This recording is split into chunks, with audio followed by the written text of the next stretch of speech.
The chamber of the Galactic Council had no windows. It did not need them. The stars were old when this place was built, and most of the beings inside were older still. Their bodies were shaped by evolution, machines, or pure energy, but all of them shared one thing: power. They ruled thousands of worlds. They had ended wars before they even began. And now, they were silent. At the center of the chamber stood the elders. They did not sit. They never did when the matter was serious. Their voices were slow, layered, and heavy, as if each word carried the weight of centuries. Before this council votes, one elder said, "There is a warning." A low murmur spread across the chamber. Warnings were rare. Elders did not waste words. "Never," the elder continued, "dare to provoke humans." The reaction was immediate. Some delegates laughed, sharp, metallic sounds. Others exchanged amused signals. A few simply showed confusion. Humans? A minor species. From the quiet edge of explored space. No major fleets. No recent wars. No visible ambition. A younger council member spoke, unable to hide their disbelief. "Elders," they said, "humans have been irrelevant for generations. Their population is small. Their territory is limited. Their technology is adequate at best." Another delegate added, "They barely attend council sessions. They avoid conflict. They trade. They farm. They disappear." The chamber filled with agreement. The elder did not argue. Instead, another elder stepped forward. "There was a time," it said, "when humans were everywhere." The chamber grew quiet again. They fought no wars of conquest. They built no empires. They asked for no worship. Yet when conflict came to them, entire civilizations vanished. A ripple of unease moved through the room. "If that is true," a delegate challenged, "why is there no record? Why are humans not feared?" The elder's answer was simple. "Because we erased them from memory." That silence was different. Heavy. Uncomfortable. "We removed them from history." The elder continued. "Because remembering them caused panic. Because younger species copied their methods. Because war followed wherever their name was spoken." The council hesitated. Then the rising empire's representative stood, tall, confident, armored in symbols of conquest. "With respect," they said, "ancient fear should not guide modern policy. Our expansion requires resources. One of those resources lies within human space." A display appeared above the chamber. A small human colony world. Peaceful, poorly defended. "We will annex it," the representative declared. "Cleanly. Without bloodshed if possible." The council prepared to vote. The elders said nothing more. They simply turned away. The vote passed. The fleet arrived at the human colony within hours. There were no defenses. No warning shots. No desperate pleas. The planet surrendered without resistance. The Empire celebrated. The galaxy barely noticed. Days passed. Then weeks. The occupiers expected riots. Sabotage. Terror. They got none. The human cities were quiet. Too quiet. No crowds. No speeches. No symbols of rebellion. Human workers followed orders. Human leaders requested meetings and asked strange questions instead of making demands. "How long will you stay? Who authorized this operation? May we record this conversation?" The Empire allowed it. Confident powers always do. Then the first supply ship failed to arrive. Then another. Then long-range sensors near the planet began to malfunction, but only there. Patrols reported shadows on scanners. Movements that vanished when approached. Captured humans showed no fear. No hatred. Only attention. A commander reviewed security footage late into the night. He replayed a single clip again and again. A human civilian, standing still as soldiers passed by. Not pleading. Not resisting. Just watching. The commander felt a chill he could not explain. Finally, a message arrived. Not a threat. Not a demand. A simple transmission, sent to the Empire, the Council, and every major archive at once. It contained names, dates, orders, every action taken on the colony. At the end, one short line. "This is now recorded." Across the galaxy, the elders closed their eyes. The warning had been given. And once again, no one had listened. The Empire declared the occupation a success. That was the first mistake. From the outside, the human colony appeared stable. Production quotas were met. Power grids stayed online. Atmosphere processors ran clean and efficient. The planet did not burn. It did not riot. It did not cry for help. That calm convinced the Empire they were right. Humans were weak. The occupying governor sent his report to the capital with satisfaction. Minimal resistance. Population compliant. No military response from human space. The report was archived. No one noticed the delay in its arrival. The first true concern came from logistics. Supply vessels assigned to the colony began to miss check-ins. At first, commanders blamed common issues, navigation errors, mechanical faults, careless crews. Space was large. Ships vanished all the time. Then the patterns emerged. Only ships traveling to or from the human system were affected. Only ships carrying occupation supplies, personnel rotations, or extracted resources. Scout drones sent to investigate returned empty data cores. Their sensors had recorded nothing, but they had consumed full power as if tracking something massive. Engineers ran diagnostics. Everything was within acceptable error. That answer made senior officers uneasy. On the surface, human cities continued to function too well. Cameras showed orderly streets. Factories ran without slowdown. Human workers followed instructions precisely, never late, never early. Productivity increased by exactly 3.2% after occupation. That number disturbed analysts more than open rebellion would have. Human leaders attended meetings with Empire officials. They asked no emotional questions. They never protested. They never begged. Instead, they asked for clarification. Please state the chain of command for this operation. May we confirm the duration of this occupation? Are these orders permanent or subject to review? Each question was polite, reasonable, and recorded. Every meeting ended the same way. The human representatives would thank the officials for their time. Then they would ask one final question. May we keep a copy of this discussion? The Empire allowed it. Strong powers did not fear records. In orbit, soldiers began to complain. Not loudly, not officially, just small things. A patrol officer reported hearing voices over an open channel, human languages that should not have been broadcast. The audio logs showed only static. Another crew reported lights moving between asteroids, too fast for debris, too slow for weapons. Sleep cycles were disrupted. Dreams increased. Nightmares, specifically. Medical scans found nothing wrong. The human population, when questioned, showed concern. Sympathy. One human medic told an Empire soldier, "High-stress environments can cause hallucinations. You should rest more." The soldier agreed. The medic smiled. 3 weeks into the occupation, the first incident occurred. A garrison command center lost power for 17 seconds. 17 seconds was nothing. But in that time, every internal system reset. Doors unlocked. Weapons safeties disengaged. Security logs wiped themselves clean. When power returned, everything was normal, except for one new file added to the system. It was labeled Occupation Record, Entry 001.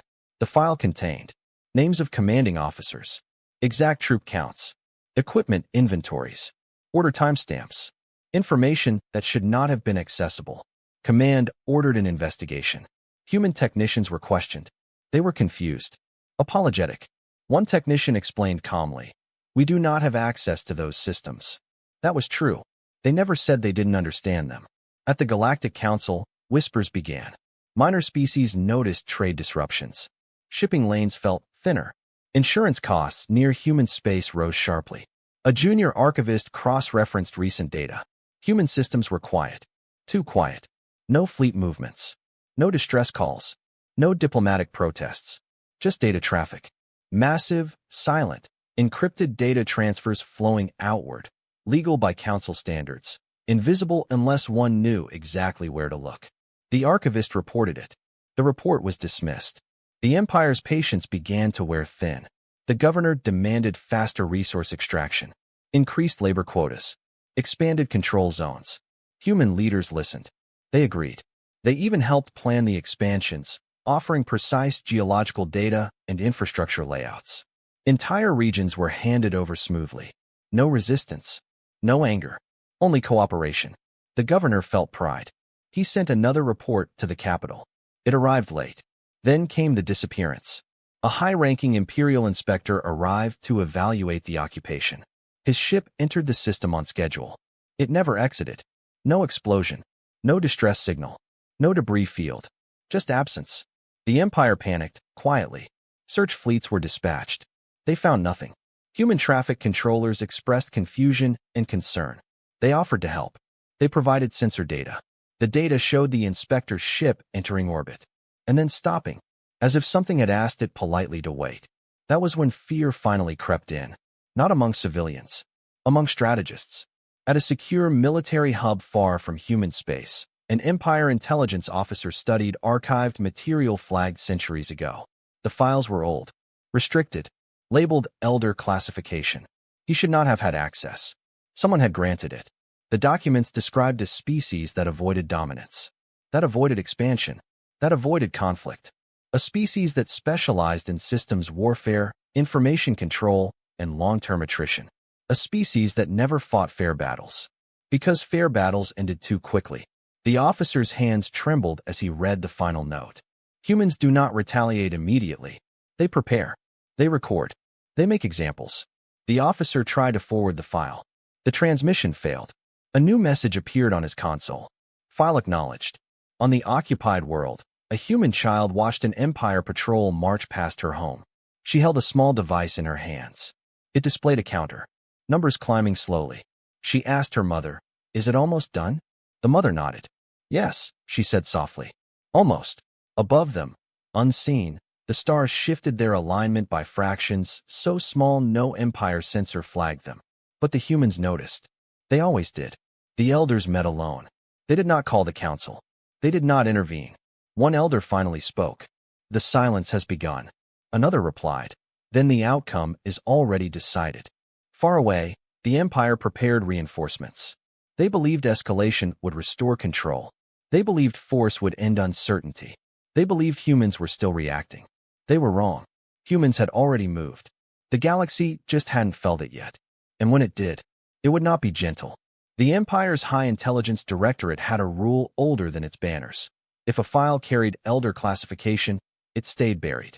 Those files described disasters that did not end in explosions, wars that never had a final battle, victories that felt like slow suffocation. The rule existed because younger empires tended to believe themselves immune to ancient mistakes. The rule was broken at 3:11 station time.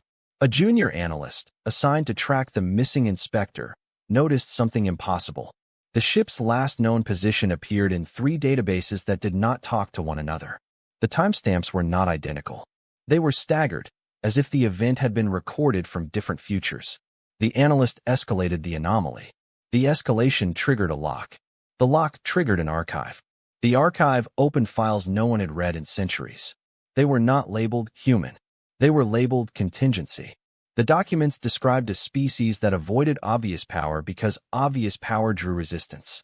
A species that learned early that victory was not winning battles, but deciding when battles no longer mattered. A species that treated time as a weapon and patience as doctrine. The analyst read until his vision blurred. Then his console chimed. A message appeared, routed internally, signed with his own clearance code. He had not sent it. It read, "Correlation complete. Thank you." He tried to disconnect. The system refused. Across the Empire, similar moments unfolded.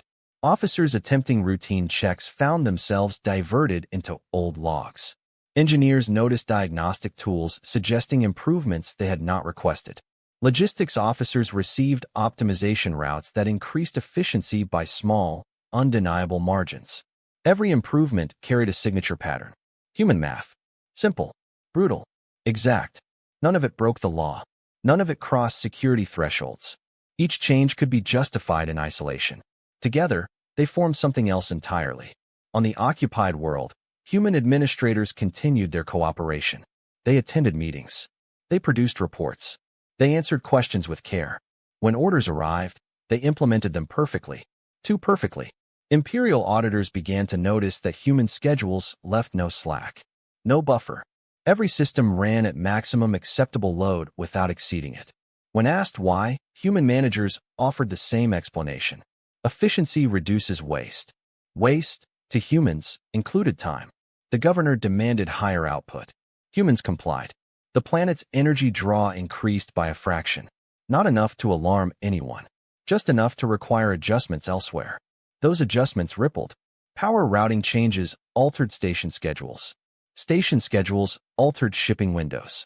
Shipping windows altered insurance risk models. Risk models altered capital flows. Within a month, 3 unrelated trade houses declared emergency restructuring.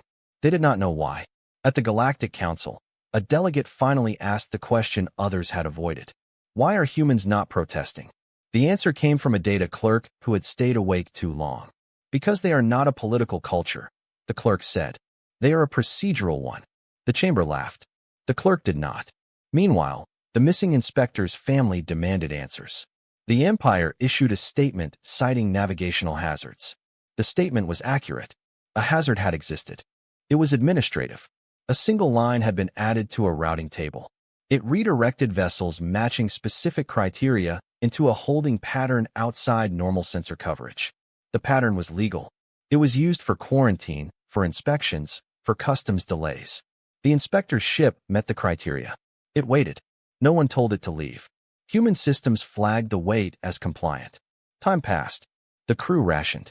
They sent inquiries. They received automated acknowledgments. Your request has been received. The message was polite. It did not include a timeline. Back on the planet, an Empire officer confronted a human liaison. This is not normal, he said. Your people act as if nothing matters. The liaison considered this. Many things matter, she replied. We simply choose the order. The officer demanded to know what order that was. She asked permission to answer on record. He agreed. She said, first comes memory. Then comes alignment. Then comes consequence. He did not understand. He signed the transcript. At an elder's sanctuary, far from public channels, 2 elders reviewed live projections. They did not speak often. When they did, it was brief. They have begun the long method, said one. They have refined it, said the other. The first elder observed the data streams. They are not targeting fleets. No, said the second. They are targeting assumptions. The Empire's assumptions began to fail quietly. A border skirmish elsewhere went unresolved because a resupply convoy arrived late. A political vote stalled because delegates were delayed by transit disruptions. A weapons upgrade failed certification due to a missing component sourced from a now insolvent supplier. Each failure had a cause. Each cause had a record. Human archivists compiled them with care. They did not hide the records. They distributed them through legal channels, public repositories, academic networks. The data was boring, accurate, indisputable. Analysts began citing it. Journalists began referencing it. Opposition parties began asking why so many failures traced back to one occupation. The Empire responded with force posture updates. Fleets repositioned. Drills increased. Announcements were made. The announcements stabilized markets for exactly 3 days. On the 4th day, a human research collective published a paper. It proposed a new efficiency metric for interstellar logistics. The math was elegant. The examples were real. The conclusion was devastating. Empires optimized for control collapse faster than those optimized for resilience. The paper went viral in academic circles. Investors noticed. Insurance noticed. Allies noticed. None of it violated any rule. On the occupied world, a human elder spoke to a group of children in a community hall. The elder explained how systems worked, how small choices accumulated, how patience was not waiting, but preparation. A child asked when the soldiers would leave. The elder said, when the question answers itself. In orbit, a patrol ship requested maintenance at a human dock. The request was routine. The dock complied. The ship was repaired efficiently. When it departed, its fuel consumption was marginally lower. The captain praised the work. He did not realize the improvement altered his range calculations enough to place him in a different refueling schedule months later. That schedule intersected with a canceled depot. At the capital, a senior advisor finally connected the dots. He requested an emergency session. The council convened. He spoke plainly. We are not under attack, he said. We are being reorganized. Laughter followed. By whom? Asked a delegate. The advisor answered. By the only species that learned how to lose without forgetting. Silence replaced laughter. The advisor continued. They are not seeking revenge. They are seeking correction. They are adjusting the galaxy until we no longer fit the shape we assumed. A vote was proposed to withdraw from the human colony. The vote failed. Too many delegates were delayed. On the occupied world, the human liaison received an update. She reviewed it, nodded, and forwarded a summary to a public archive. The summary listed milestones achieved. Alignment approaching threshold. She closed the file. That night, across multiple sectors, navigation beacons recalibrated themselves to a new standard. The change was announced weeks earlier. No one had prioritized it. Human ships complied immediately. Others struggled. The difference was small. The effect was not. At dawn, the Empire awoke to headlines it did not control, markets it could not calm, and systems that no longer obeyed familiar patterns. The elders watched. They had seen this before. Not the first move. Not the warning. Not the silence. The remembering. When humans remembered, the galaxy changed shape around them. And it was only beginning. The first official collapse was small enough to be dismissed. A mid-level trade coalition failed to meet its quarterly obligations. The cause was listed as logistical irregularities compounded by market hesitation. That phrasing was common. It appeared in reports all the time. Normally, it meant corruption, mismanagement, or bad forecasts. This time, it meant something else. Every route the coalition depended on still existed. Every contract was still valid. Every ship was accounted for. Yet deliveries arrived late by minutes that stacked into hours, then days. Warehouses filled with the wrong goods at the wrong times. Automated systems flagged inefficiencies but could not correct them without violating new optimization standards recently adopted across the sector. Standards no one remembered voting on. The coalition dissolved quietly. No explosions. No emergency broadcasts. Just signatures on documents and a slow transfer of assets to more stable partners. Those partners had one thing in common. They had adjusted early. They had listened to human advisories when they appeared as harmless academic suggestions and voluntary compliance frameworks. They had updated software. They had retrained analysts. They had changed how they thought about margins, buffers, and control. Others had not. The Empire noticed the pattern too late. Its economists argued among themselves. Some claimed coincidence. Others blamed sabotage. A few dared to suggest systemic interference, but those voices were drowned out by louder assurances. We are still the largest power, officials said. No one can undermine us without force. Force remained the Empire's answer. They announced expanded patrols around the occupied human world. Additional fleets were dispatched. The move was meant to project strength. Instead, it strained schedules already stretched thin. Dockyards struggled to meet new demands. Maintenance cycles shortened. Crews rotated faster than recommended. Minor accidents increased. Nothing catastrophic. Just friction. Human observers recorded everything. They did not interfere. They did not comment. They only updated models. On the occupied planet, a human systems engineer stood before an Imperial Oversight Committee. She presented a proposal to optimize planetary output under occupation constraints. The math was simple. The benefits were clear. The committee approved it unanimously. Within weeks, planetary exports increased again. But so did dependency. The planet no longer needed Empire oversight to function. It needed Empire infrastructure to survive at the level the Empire now demanded. The distinction was subtle, but irreversible. The engineer archived the approval. She labeled it consent. In deep space, far from trade lanes, the missing inspector's ship finally lost power. Life support entered minimal mode. The crew prepared for death. Then a message arrived. Dock clearance granted. Coordinates followed. The ship was guided, not by tractor beam, but by adjusted gravitational markers, toward a structure that did not appear on any chart. It was old, not ancient, just overlooked. A human station. The crew docked.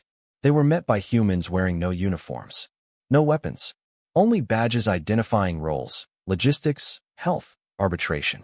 The humans explained calmly that the ship had been held due to unresolved administrative conflicts. Those conflicts were now resolved. The crew was offered food, medical care, and a choice. They could return, or they could testify. The inspector chose to testify. At the Empire's capital, emergency sessions multiplied. Each session addressed a different crisis. None addressed all of them. A senior strategist finally demanded a full-spectrum analysis. He ordered all departments to share data without filters. The results terrified him. Every failure traced back to decisions made after the occupation began. Every decision was legal. Every outcome was foreseeable. Someone had simply foreseen them first. The strategist noticed another detail. Human names appeared everywhere in the data, not as commanders, not as leaders, but as contributors, advisors, auditors, consultants. Humans had not seized control. They had been invited. The strategist requested a private channel with the elders. The elders declined. They sent a message instead. You were warned. The Empire prepared a decisive act. They would end the occupation by force and demonstrate authority before confidence collapsed completely. Fleets were redirected. Timetables compressed. Orders issued. The operation was named Restoration. Humans learned of it 12 minutes after the first encrypted order was transmitted. They did not interfere with the order. They updated the model. The model's outcome was not favorable to the Empire. Human communities across multiple systems initiated pre-approved contingency protocols. These protocols were not military. They were contractual. Human corporations invoked force majeure clauses. Human researchers withdrew licenses. Human technicians reassigned themselves according to ethical compliance standards recognized by the Council. Entire sectors lost access to human support overnight. Not because humans left, because the rules changed. The Empire's fleets launched. Half arrived late. The other half arrived on time, to find their objectives no longer relevant. The colony's spaceports had been reclassified as neutral arbitration zones hours earlier, using Council precedents older than the Empire itself. Any attack would constitute a multi-species violation. The Empire hesitated. That hesitation was recorded. Across the galaxy, markets reacted to the hesitation, not the fleets. Confidence dipped. Allies began issuing statements of concern. Some quietly repositioned assets. Others quietly withdrew. The Empire's communication minister addressed the public. He spoke of strength, resolve, and destiny. The broadcast glitched once. Just once. For half a second, viewers saw a human annotation overlaying the minister's speech. It displayed real-time fact checks. Sources cited. Assumptions highlighted. The overlay vanished. The damage did not. Panic spread. Not fear of humans, but fear of uncertainty. If the Empire could not even control its own narrative, what else was slipping? On the occupied world, human citizens gathered peacefully in public squares. They held no signs. They chanted nothing. They simply stood. Drones recorded them. The footage spread. Analysts noted the crowd density matched emergency response simulations for evacuation scenarios. But no evacuation occurred. The crowd dispersed after exactly 47 minutes. The significance of that number was not explained. At the Elder Sanctuary, projections updated again. They have crossed the visibility threshold, said one elder. Yes, said the other. Now the galaxy can see the pattern. Will the Empire stop? No. Then it will break. In the Empire's core systems, automated governance tools flagged cascading risk. They recommended policy reversals, diplomatic overtures, de-escalation. The recommendations were overridden. Authority demanded certainty. Humans understood this weakness well. They had built entire histories around it. A human archive released a new dataset to the public. It compared empires that adapted under pressure to those that doubled down. The survival rates were not kind. The dataset trended across networks. It was discussed in classrooms, boardrooms, and private channels. No one could accuse it of bias. It used imperial data. The Empire's ruler stared at the projections in silence. For the first time, he asked a question not meant for subordinates. When did this start? No one answered. Because the truth was uncomfortable. It had not started with the occupation. It had started the moment the warning was ignored. The fleets remained in holding patterns. The operation stalled. Commanders requested clarification. None came. Human systems updated again. Alignment neared completion. The galaxy did not explode. It shifted. And the Empire, built on rigid certainty, began to crack, not from attack, but from adjustment. Humans watched. They had not reached the point of consequence yet, but they were close. The Empire's ruler had always believed fear was a tool. It was something to be directed outward, never inward. A shadow cast over enemies so allies felt safe standing close. For decades, that belief had worked. Fleets moved when he spoke. Markets steadied when he appeared. Dissent vanished when his image filled the sky. Now, fear sat with him. It did not shout. It did not threaten. It waited. Reports arrived faster than they could be read. Not disasters. Those would have been easier. These were summaries, charts, probability curves bending in directions no one liked. Each one carried the same quiet conclusion. Control was slipping, and no lever existed to pull it back all at once. The ruler ordered arrests. Advisors, analysts, governors. Someone had to be responsible. The arrests were clean, legal, public. They changed nothing. The systems kept drifting. Human-aligned standards propagated through neutral space, not by force, but by preference. Merchants adopted them because they reduced loss. Insurers demanded them because they lowered risk. Worlds that refused found themselves isolated, not sanctioned, just avoided. Avoidance hurt more than war.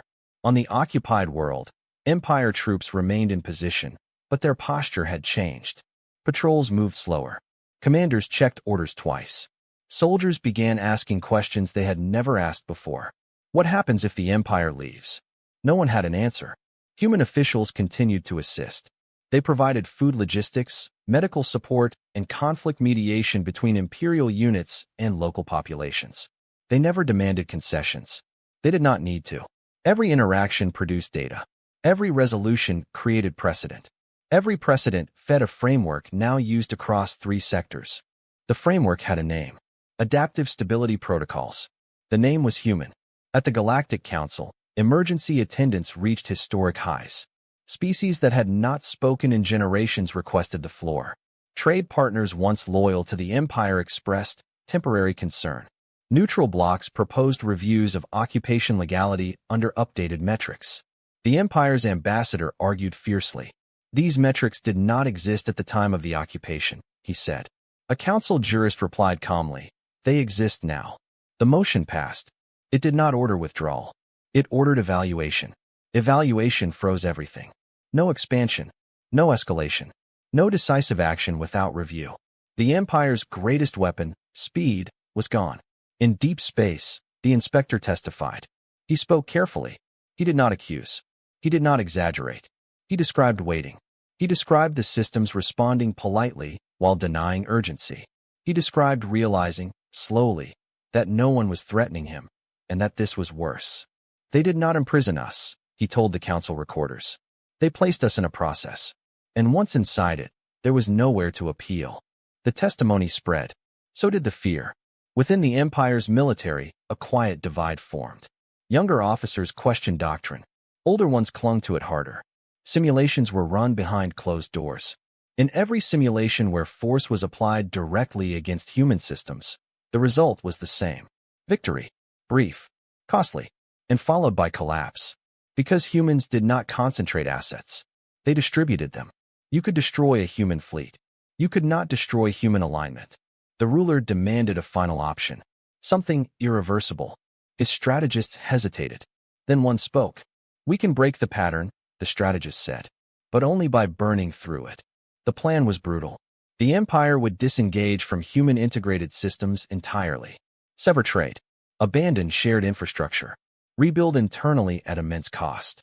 The Empire would shrink, but survive. The ruler considered this. Survival through retreat felt like defeat. He ordered a modified version instead. Partial disengagement. Enough to send a message. The order went out. Human systems acknowledged it. Then they adapted. Contracts executed exit clauses automatically. Resource flows rerouted. Dependencies unwound with terrifying efficiency. What the Empire intended as pressure became acceleration. The Empire's internal networks strained as redundancy vanished. Rolling outages began. Not enough to cause panic. Enough to cause doubt. On the occupied world, human leaders gathered. Not to celebrate. To mourn. They knew what came next. A human historian addressed the assembly. We are nearing consequence, she said. Remember why. They remembered. They remembered burned cities from centuries past. Remembered treaties broken by impatience. Remembered that the galaxy only listened when the cost of not listening became unbearable. They did not hate the Empire. Hate was inefficient. They understood it. That was why this hurt. The Empire's ruler addressed his people. His speech was powerful, defiant, certain. For the first time, no human overlay appeared. Humans did not need to correct it anymore. Reality would. Within days, an allied state announced a strategic realignment. Then another. Then a third. Each statement was polite, respectful. Each cited economic necessity. The Empire stood alone, not encircled, but unsupported. That was when the First World petitioned for departure. Not rebellion. Withdrawal. The petition followed every legal channel. It cited precedent, hardship, and misalignment with current standards. The council reviewed it. Approved. The world left peacefully. Others watched.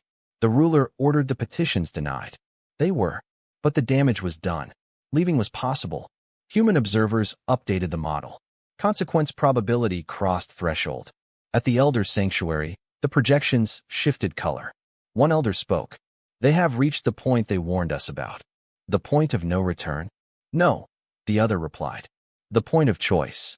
In the empire's capital, the ruler finally requested a direct channel to human leadership. The request was acknowledged. A time was scheduled. Not immediately. 3 days later. Those 3 days were agony. Markets wavered. Protests formed.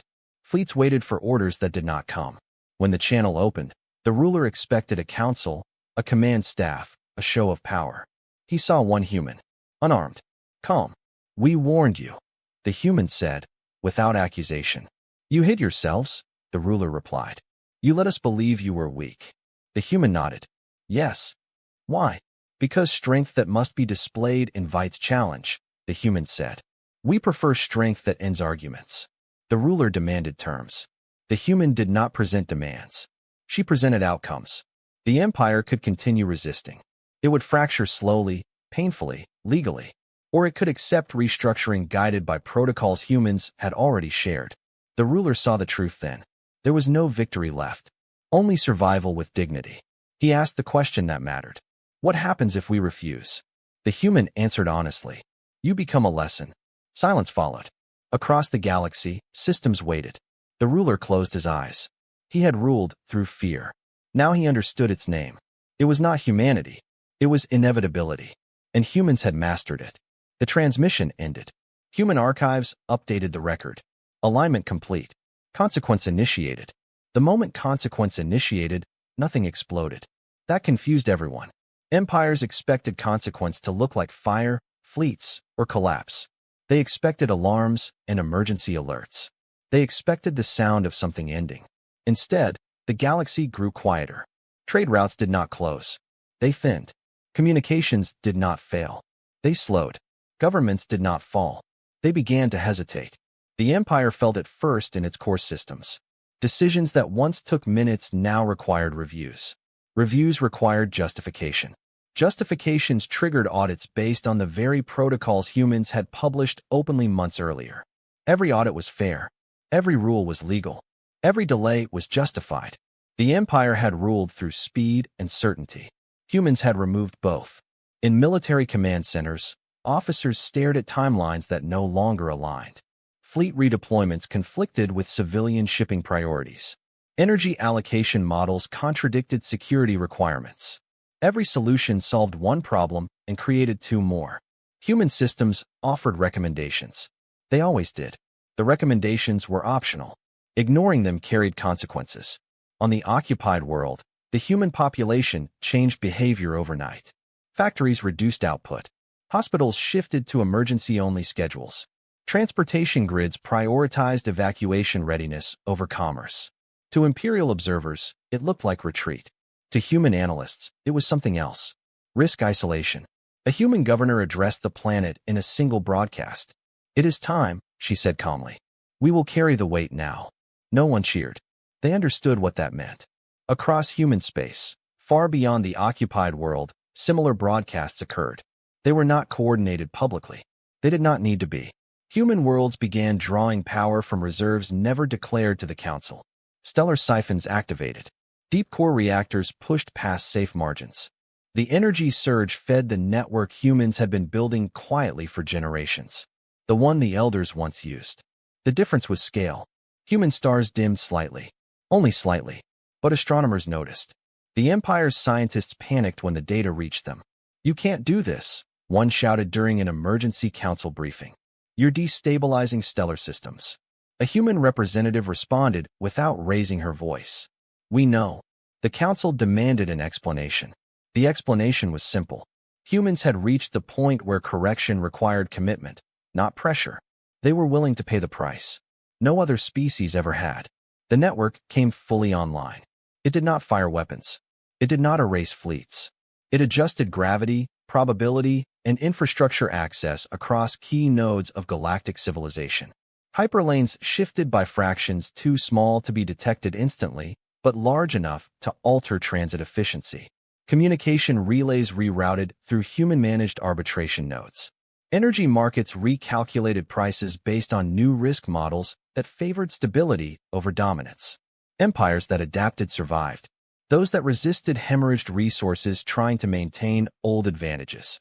The empire tried both. It failed at both.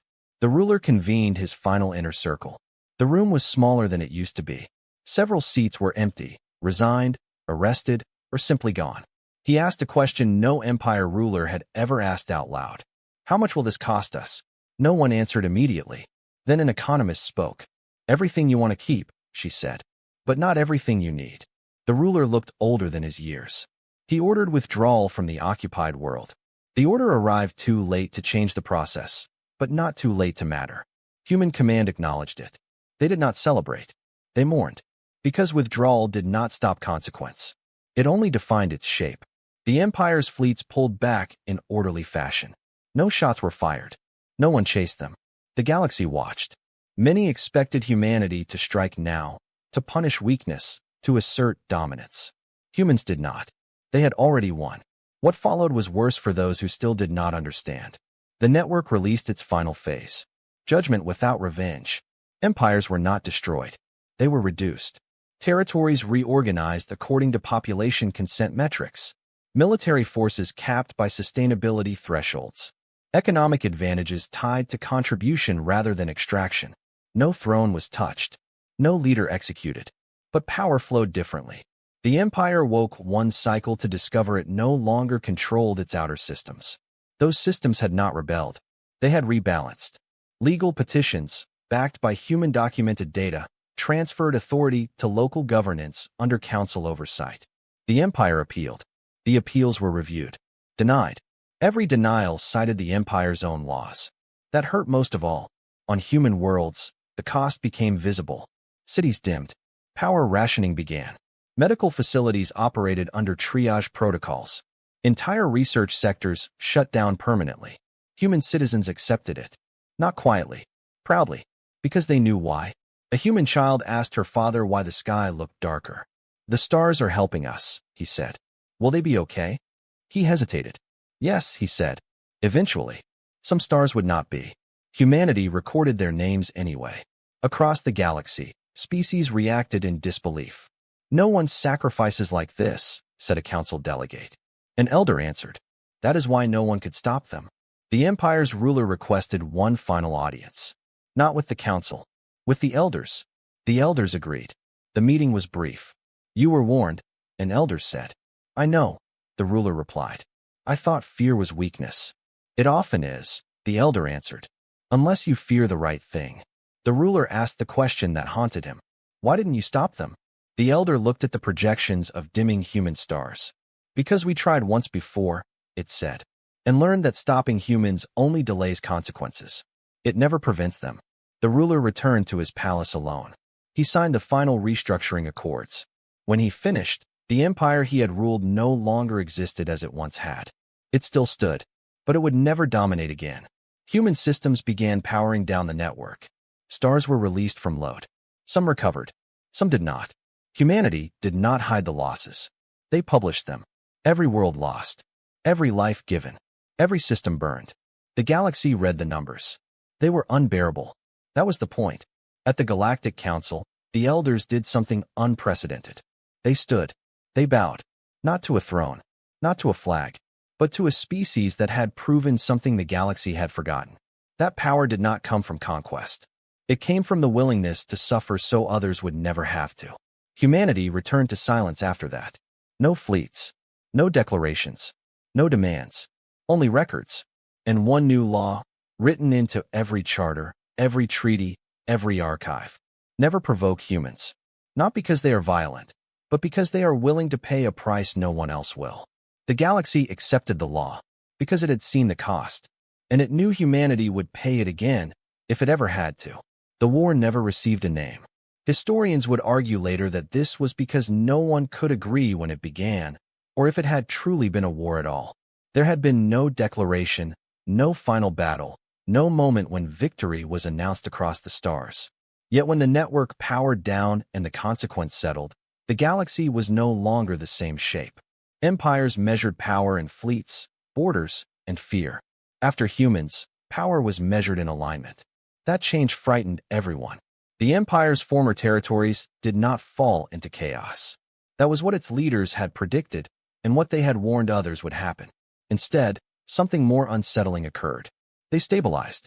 Local councils formed using frameworks humans had quietly shared years earlier.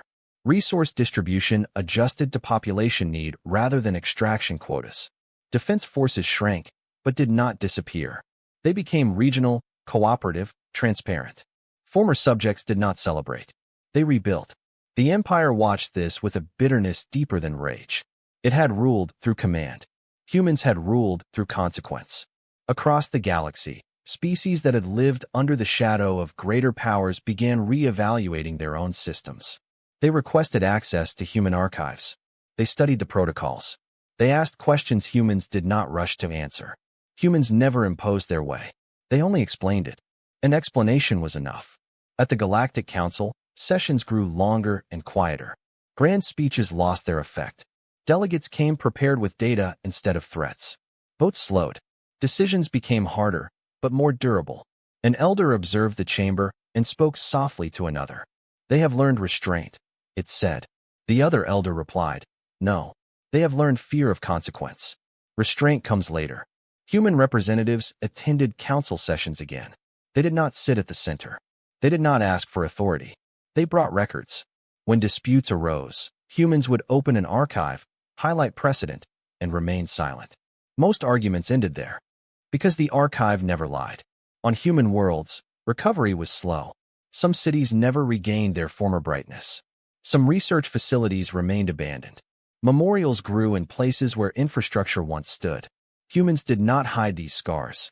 They built around them. A human leader addressed a planetary assembly months after the network shut down. "We are weaker now," she said openly. "Anyone who says otherwise is lying." No one interrupted. "We chose this," she continued. "Not because we wanted to win, but because we refused to lose in silence." The crowd listened. "We will recover," she said.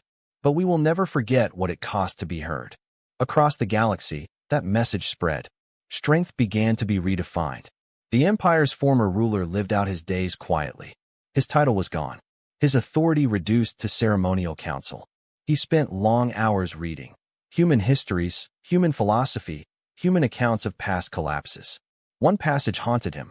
Humans did not record their victories first. They recorded their mistakes. He understood then why they had been so dangerous. They learned faster than anyone else. A generation passed. Children grew up in a galaxy where borders were flexible and empires cautious. They learned about the Great Adjustment in schools, though the term was debated endlessly. Some called it human intervention. Others called it the correction. Humans called it what they always had: the cost. On one human world, a group of students toured an archive vault. They passed holograms of old star charts, treaties, and system models. One student asked the guide, "Why did we stop after we won?" The guide answered gently, "Because winning was never the goal." What was? Making sure no one could do this again without understanding what it would cost. The student frowned. Could it still happen? The guide paused. "Yes," she said. "That is why we keep the records." The elders continued to watch humanity carefully. They did not fear humans anymore. They respected them. That frightened them more. Because respect meant equality. And equality meant the galaxy's oldest guardians no longer controlled the final outcome. One elder summarized it best during a closed conclave. "Humans have made themselves unnecessary," it said. "And that is the most powerful position of all." A younger elder asked, "What if they change?" The answer came without hesitation. "Then the galaxy will know. Because humans will record it first." Far from council chambers and archives, at the edge of human space, a small monitoring station observed the stars. The station had no weapons, no defenses, only sensors and long-range recorders. A human operator reviewed the data. All stable, all quiet. He logged the status and closed the file. The final line read, "Alignment holding. No corrective action required." He leaned back and looked at the stars. For the first time in a long while, they were steady. Humanity did not celebrate the peace. They maintained it, because they knew something no empire ever truly learned. Peace was not the absence of war. It was the presence of memory. And as long as humans remembered, the galaxy would think twice before testing what came next. The galaxy did not announce the end. There was no signal, no declaration, no moment when history clearly turned the page. The era after humans began the same way their intervention had, quietly, almost politely. Ships kept flying. Worlds kept turning. Stars kept burning, some a little dimmer than before. But everyone felt it. The tension that had once sat beneath every treaty, every border, every military exercise was gone. Not replaced by trust, never that, but by awareness. Awareness of consequence. In the centuries before, galactic law had been enforced by power. Fleets backed words. Sanctions hid behind threats. Peace existed only as long as someone stronger chose to maintain it. After humans, peace existed because breaking it became unbearable. No council decree declared this. No elder inscribed it into stone. It simply became true. New civilizations rose during this era. Young species entered interstellar space with curiosity instead of fear.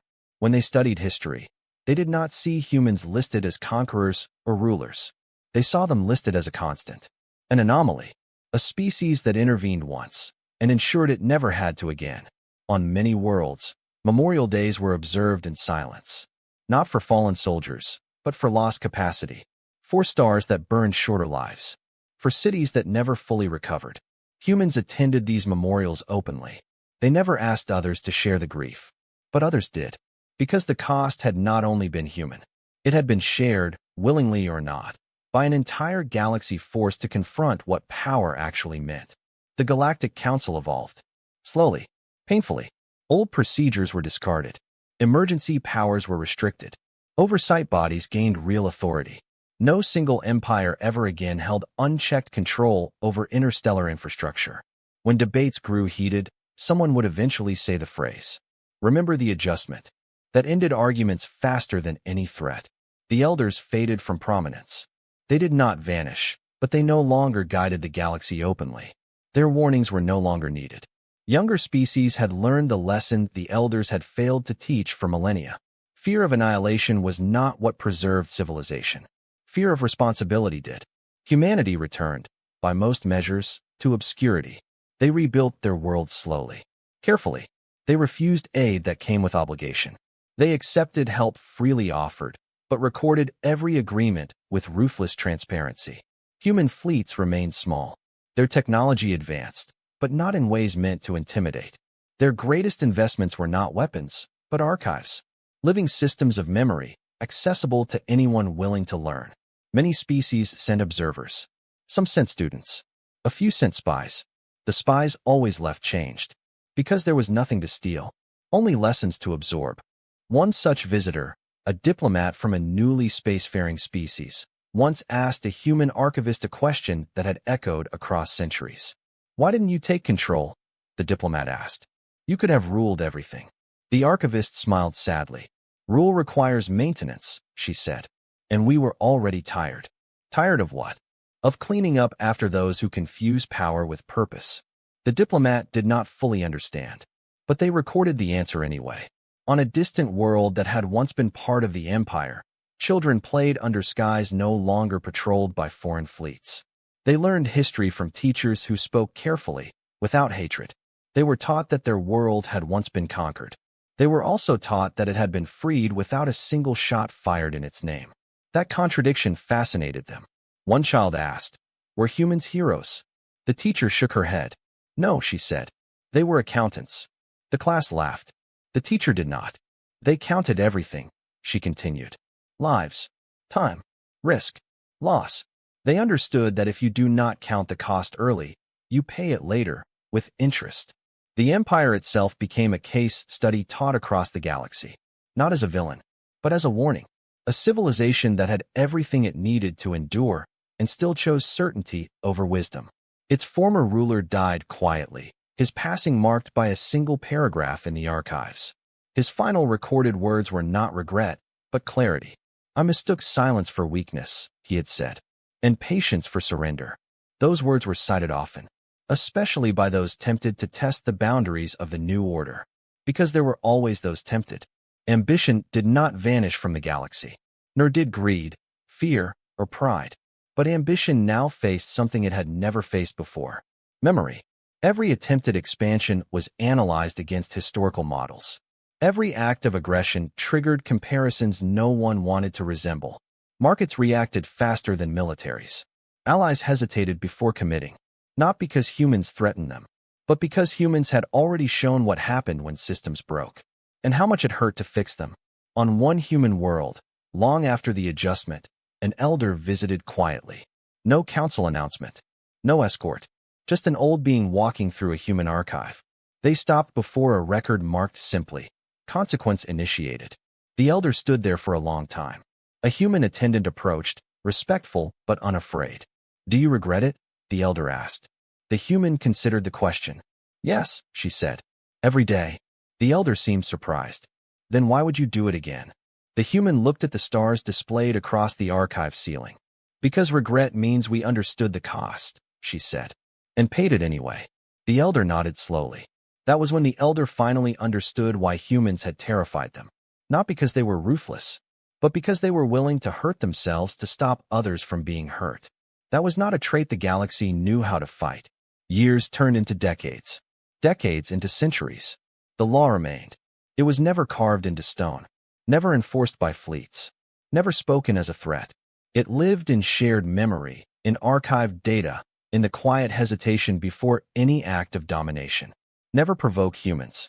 Not because they would destroy you, but because they would endure what you could not. And they would make sure you remembered why. At the edge of human space, the monitoring station still watched the stars. The same operator, older now, slower, reviewed the daily status. All stable, all quiet. No corrective action required. He paused, then added a personal note to the log. Not required. Not standard. Memory intact. He saved the entry and shut down the console. Outside,